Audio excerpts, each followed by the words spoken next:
Today we are talking about the phenomenon of when you fire somebody and how you are screwed digitally. And let's talk about digital consistency. Why don't we give them a definition of digital consistency first? With digital consistency, digital continuity, it's really about how do we make sure what you have in place today stays consistently running through ups and downs, through business turnover, through, vendors or employees leaving, and what that looks like in maintaining that continuity in your digital ecosystem for the whole time and being prepared for some of those disasters that could happen. So they're not disasters. So tell us a little bit about what you've seen and how like this idea emerged. Yeah, what it comes down to is, so I have owned True Ring Digital for 17 years, working with businesses of all sizes. It hits at every size too, right? A small business that has one or two employees, all the way up to a company that's got 100 employees and just a lot of turnover. And so that's where we really start to see what happens in those moments. And it doesn't always have to be that it was a firing. It could just as easily be that an employee left. And so some of the situations that we've seen, for example, is we had one client, larger company, franchise system, 300 some locations, employee put in her notice, left. IT team took the computer, swiped it like they're supposed to, handed it to the next person. And then we started asking questions like, well, where are the logins? Where are the documents on how to use your website? Like, there was a bunch of training material that she had received from the previous developer. Where did all that go? It went when they wiped the computer clean. So all of this data that was extremely important, especially for a custom built website, just gone. And not because she did anything malicious and not because the IT team did.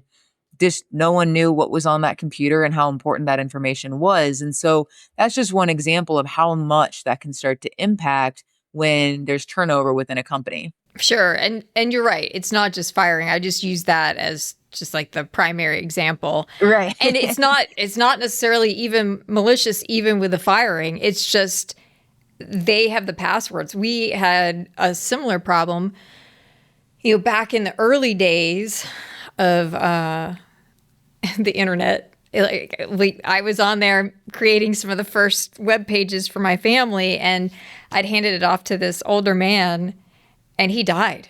Mm-hmm. And if I hadn't known him really well, I wouldn't have been able to guess the password. We called, I don't even know who I was using as a host at the time.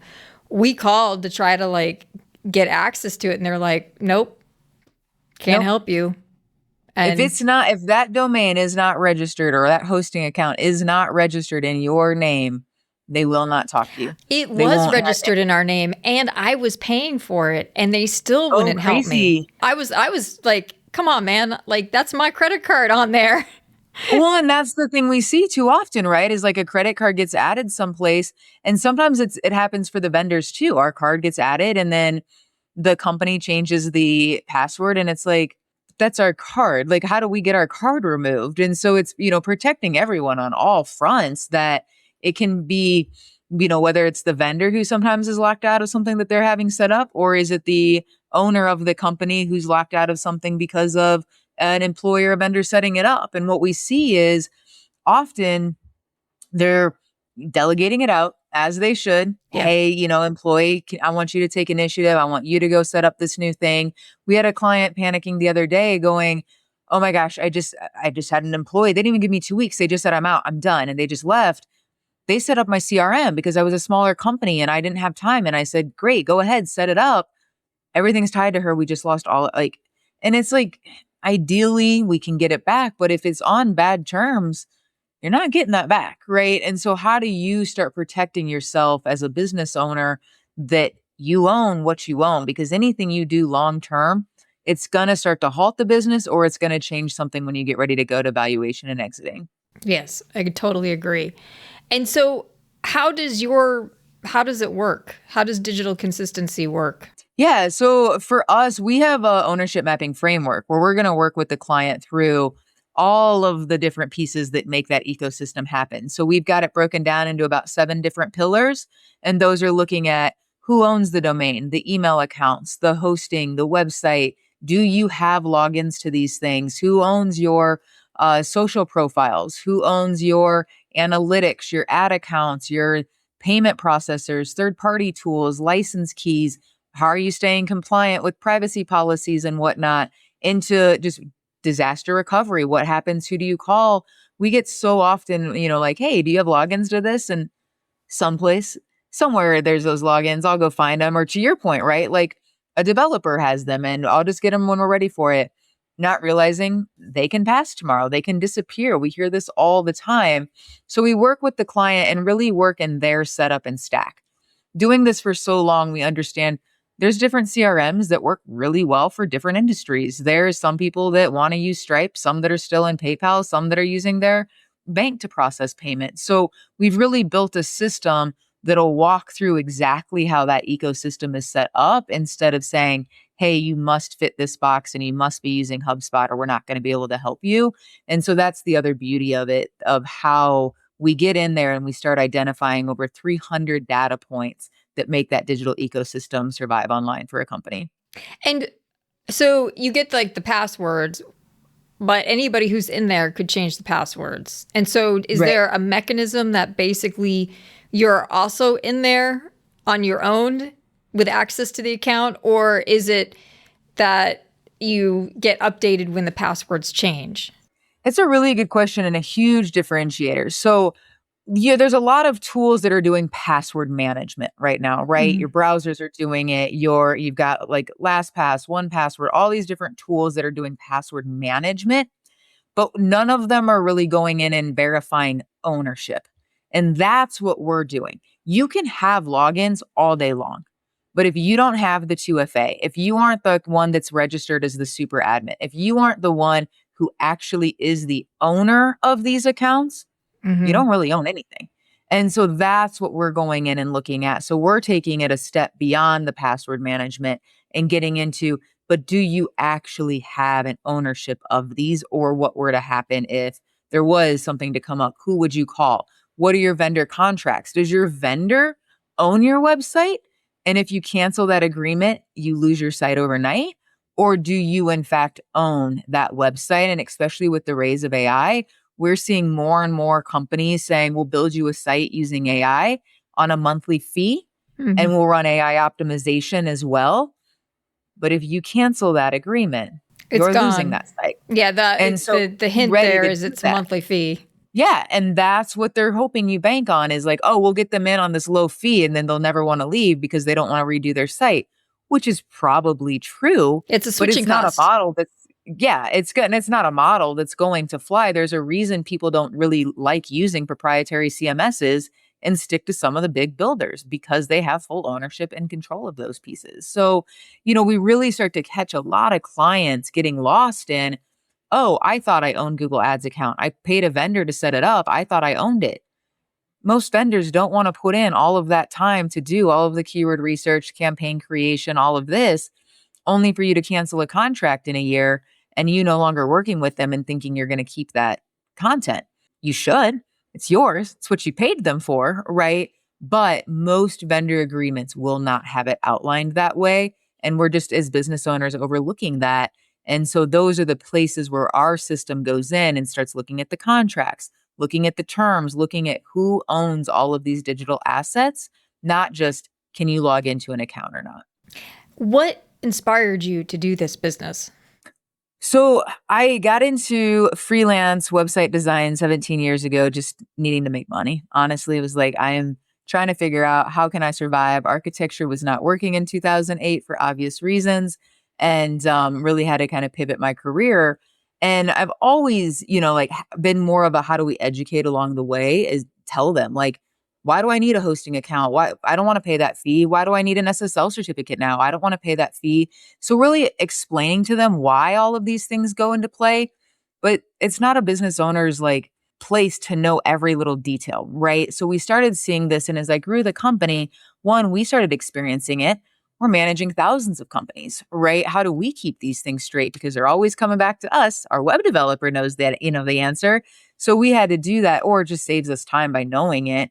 But it's been really interesting. So for the fact that I've done it for so long, I would say in the past 8 months, more of our calls have been like disaster recovery Mm-hmm. than build me a new website, then put me up on a marketing plan. It has been everything that you're talking about of my web developer passed away.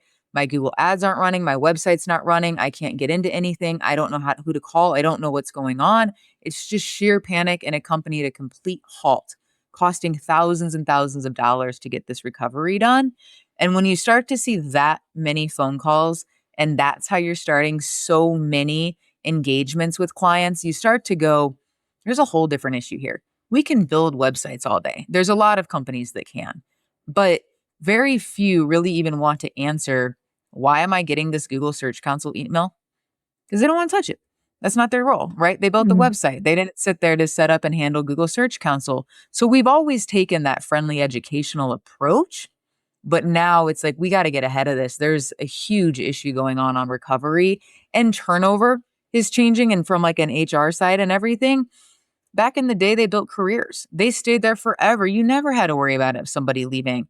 I think right now, you probably gonna know the stat better than me, but it's about a 2-year turnover for just about anybody in Totally these. depends on the industry. Yeah. Yeah. But, it's not 10 years. It's not 15. It's not the whole career like it used to be. And so you got to have more processes in place to protect yourself as the owner of the company. Well, I think that today, where it may be like really important, I mean, there are mixed signals on the economy, but Yeah. at the moment with inflation, that usually triggers turnover because if you stay in a job, you like what we saw with like the Great Resignation. Like if you stay in the job, you're probably not getting the same lift in your salary. You might get your like 2 or 3% annual bump, but you probably like if you leave companies and switch, you could do far better. And Right. like that causes all sorts of other problems because like the new people are getting more than the old people, and that's completely jacked up. But like it's inflation that's kind of triggering that. And so to the degree that oil stays raised, that basically causes inflation in everything, and it's going to put pressure on people to, on organizations to raise salaries as well. So this might be like a very timely product, but I also think it's an interesting example of, another management lesson, which is like just by being in circulation, you're accumulating information. And if you can find where the pain points are, you can build a very lucrative business around those. Right. And also like being able to identify those things, everyone always asks, like, because I've grown the company, it's like, because we're just really listening to what the clients are needing. And, like, how much do we dive into AI in this exact moment? And how much do we, bend over in a different direction? And how much do we, I know even, times there's been social platforms that pop up and disappear, and everyone wants to join that social platform. And we've really taken that approach of like, let's hold steady and let's just see what really is the issue. What is it that we're really trying to do? But even marketing has changed. I've never really brought up Reddit for a place that, business owners should be, but it's one more platform now of, hey, if you're on there, who set it up? Who owns those things, right? But like a huge shift in marketing also. And so how quickly do you jump to what's happening, and how quickly are you like, let's figure out, is this really around to stay, or is this just kind of a hot topic for a minute? AI optimization was really hot towards the end of last year, starting to taper off a little bit. We don't hear near as many clients calling us asking right away for it. Oh, that's interesting. Yeah, they're just starting to catch on that there's other factors, or it's more manual, or they want that it's going to happen overnight. And now they're starting to realize nothing happens overnight. So why are we, jumping into this so quickly? So it is really interesting of how much do you let all of that outside noise and chaos, take over when you're running a company and growing it, and at the same time staying really focused on what you're trying to do.